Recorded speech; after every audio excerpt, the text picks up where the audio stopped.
Assalamualaikum warahmatullahi wabarakatuh. Perkenalkan, nama saya Muhammad Iqbal Bustam Pandre dengan NIM S1122021. Di sini saya akan menjelaskan tentang kelas dan objek Python. Oke, langsung saja. Kelas atau objek Python. Python adalah bahasa pemrograman berorientasi objek. Hampir semua yang ada di Python adalah sebuah objek dengan properti dan metodenya. Kelas seperti konstruktor objek atau cetak biru untuk membuat objek. Yang pertama, buat kelas. Untuk membuat kelas, gunakan kata kunci kelas. Contohnya seperti ini. Di sini contohnya itu kelasnya itu bernama myClass dengan properti bernama X. Oke, kita langsung saya buat. Jadi perintahnya itu menggunakan kata kunci kelas, diikuti dengan nama kelasnya, misalnya MHS, terus ditambahkan tanda tutup kurung, titik 2, dan juga value-nya X dengan misalkan 40. Oke, ini namanya kelas. Nama kelasnya itu MHS. Oke, selanjutnya kita membuat objek. Kita bisa menggunakan kelas bernama myClass yang ini untuk membuat objek. Buat objek bernama P1 dan cetak dengan nilai X. Jadi kita bisa dengan menggunakan codingan ini, kita bisa menampilkan value yang ada di dalam kelasnya. Oke. Misalkan lagi kita buat objeknya nama P1 lah. P1 sama dengan MAS. Dan di bawahnya print dalam kurung P1 titik X. Oke.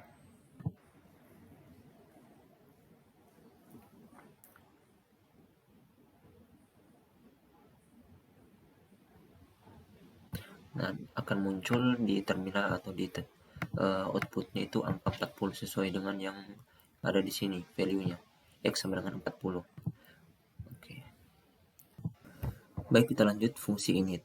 Contoh di atas adalah kelas dan objek dalam bentuk paling sederhana dan tidak terlalu berguna dalam aplikasi kehidupan nyata. Untuk memahami arti kelas, kita harus memahami fungsi bawaan init. Semua kelas memiliki fungsi yang disebut init, yang selalu dijalankan saat kelas dimulai. Gunakan fungsi init untuk menetapkan nilai pada properti objek atau operasi lain yang perlu dilakukan saat objek dibuat. Contohnya seperti ini. Contohnya itu ada kelas yang bernama person menggunakan fungsi init untuk menetapkan nilai nama dan usia. Ya, seperti ini kita buat juga yang hampir sama.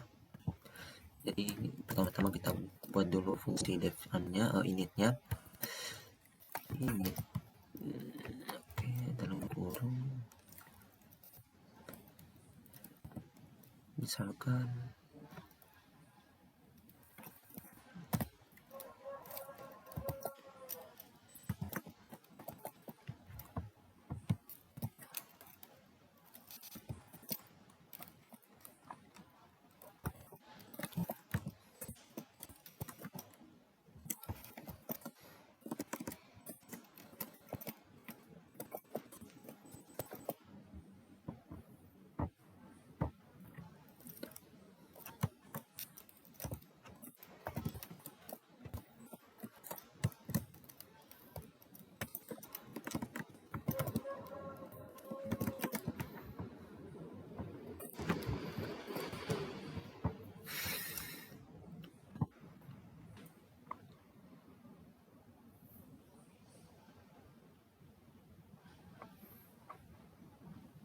oke, sudah muncul ini outputnya. Nah, mungkin saya jelaskan sedikit. Nah, tadi sudah dijelaskan kalau semua kelas memiliki fungsi yang disebut init yang selalu dijalankan saat kelas dimulai. Nah, gunakan fungsi init untuk menetapkan nilai pada properti objek atau operasi lain yang perlu dilakukan saat objek dibuat. Contohnya ini ada kelas namanya person menggunakan fungsi init. Di dalam fungsi init itu ada nilai nama dan umur. Sedangkan saya ini membuat kelas MHS atau mahasiswa menggunakan kelas dev init, dan di dalamnya itu ada nilai NIM dan nama, ya, karena berhubungan dengan mahasiswa, nama dan NIM. Setelah itu kita buat objeknya. Nah, untuk membuat objek berhubungan dengan nilai-nilainya ini menggunakan penulisan seperti ini. Pertama itu self diikuti dengan titik, Setelah itu nama dari nilainya itu, nilainya kan nama di sini. Berarti di sini kita tuliskan nama sama dengan nama.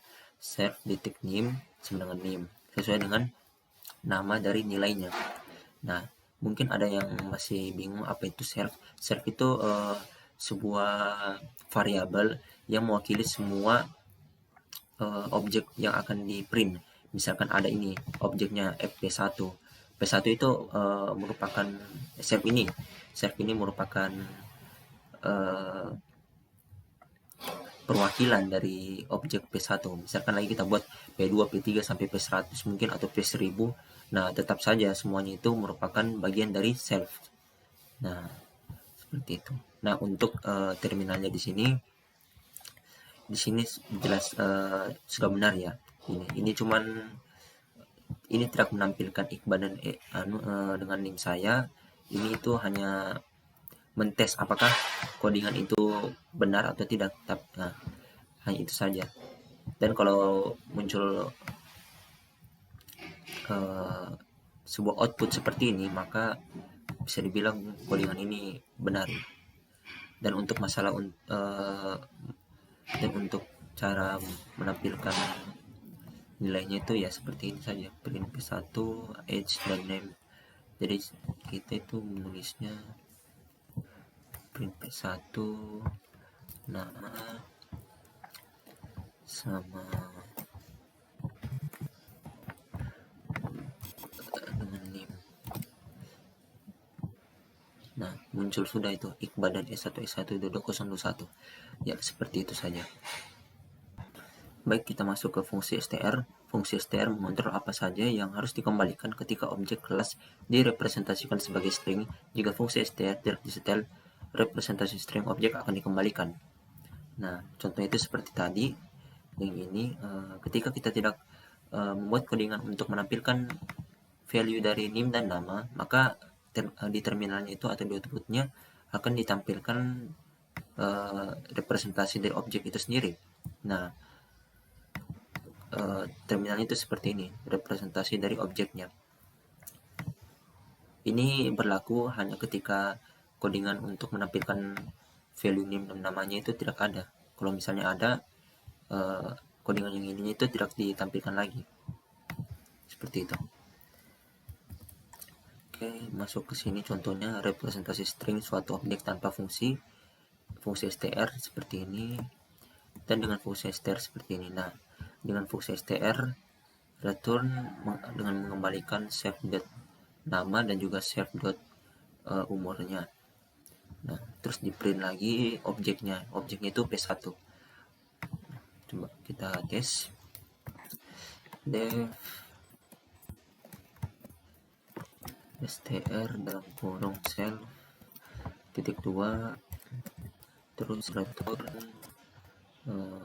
f tanda petik terus kurung awal self dot nama sama self dot name. Oke, muncul di sini value-nya itu Iqbal dan S1S12221. Nah, seperti yang saya terangkan tadi, kalau ketika sudah muncul codingan untuk menampilkan value dari name dan nama, maka representasi dari objek itu tidak ditampilkan lagi. Nah, seperti itu. Oke, kita masuk ke metode objek. Objek juga bisa berisi metode. Metode dalam objek adalah fungsi yang dimiliki objek tersebut. Mari kita buat objek di kelas person. Nah, kelas person ini contoh. Masukkan fungsi yang mencetak salam dan jalankan pada objek P1. Nah, dalam membuat suatu fungsi objek, tentunya kita butuh def fungsi, terus namanya, setelah itu memanggil fungsinya. Oke. Kita spasi di sini. Lagi di sini. Def misalkan salam dalam kurung self terus jadi 2 terus misalkan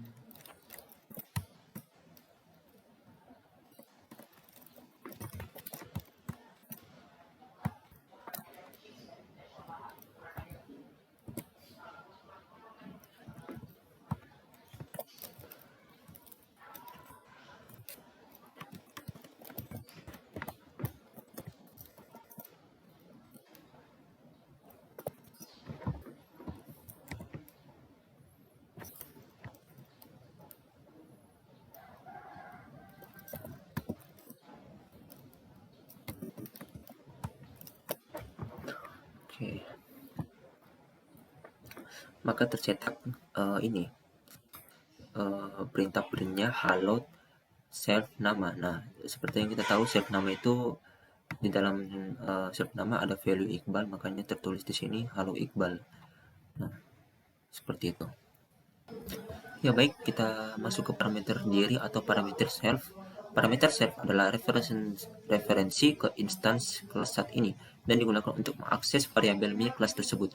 Itu tidak harus diberi nama self, Anda bisa menyebutnya apapun yang Anda suka, tetapi itu harus menjadi parameter pertama dari fungsi apapun di kelas. Nah, contohnya seperti ini, di fungsi init dia menggunakan uh, nama mySillyObject. Nah, dia mengubahnya dari self menjadi mySillyObject. Ini bisa asalkan semuanya itu berubah dari self ke mySillyObject. Nah, misalkan di sini dari self kita ubah menjadi kelas. Nah, terus di sini juga kita ubah menjadi kelas dan kelas. Nah, ini baru bisa ini. Nah,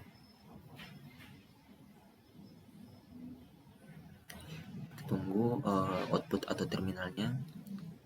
Nah, tetap muncul Iqbal E1E12221 dikarenakan nama dari CD-nya itu sama. Asalkan namanya itu sama, itu bisa dipanggil value-nya. Seperti itu.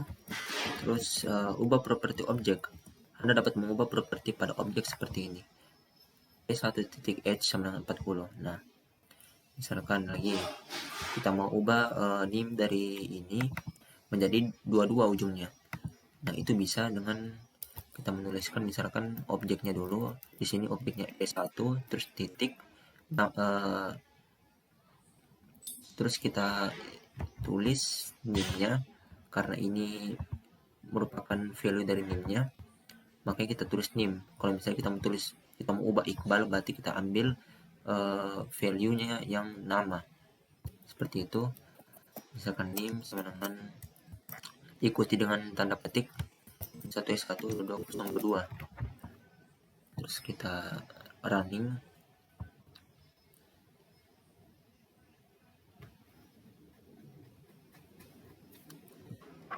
Nah, berubah dia dari Iqbal E1E12222.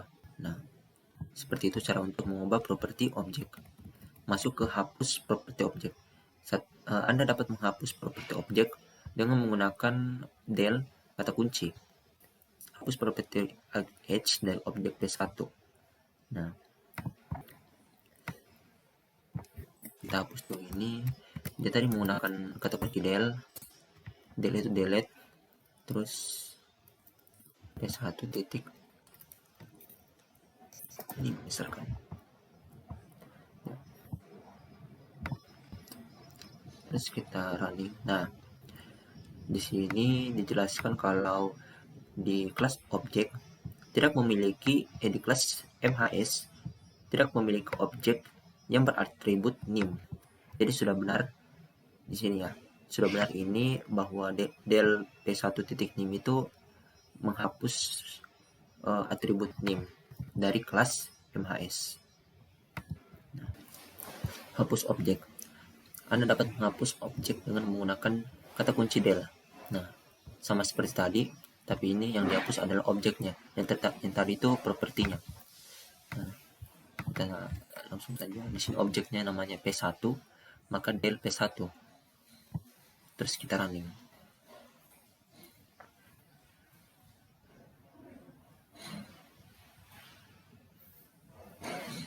Nah, di sini juga menjelaskan kalau nama P1 tidak terdefinisi. Artinya objek P1 itu sudah dihapus ya, karena sudah tidak terdefinisi lagi. Seperti itu. Nah, dan yang terakhir adalah pas pernyataan lulus atau pass statement. Nah, kelas definisi tidak boleh kosong, tetapi karena ada alasan tertentu Anda memiliki kelas definisi tanpa konten, masukkan pas pernyataan atau pas statement untuk menghindari kesalahan tersebut. Nah, sama seperti pembelajaran yang lalu, mau itu di dev mungkin atau di Yang lain ada itu yang namanya past statement. Nah, kali ini past statementnya itu bisa berlaku di kelas juga. Misalkan kelasnya kosong, karena kelasnya kosong maka akan error. Nah, jika kita ingin menghindari error tersebut, kita bisa menggunakan past statement tadi.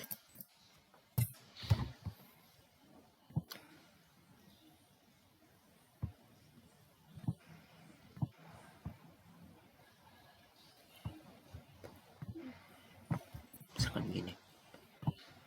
Nah, baru dia tidak error walaupun isinya memang tidak ada. Seperti itu. Ya, mungkin itu saja dari saya. Jika ada kesalahan dalam perkataan mohon dimaafkan. Wabillahi taufiq wal hidayah. Wassalamualaikum warahmatullahi wabarakatuh.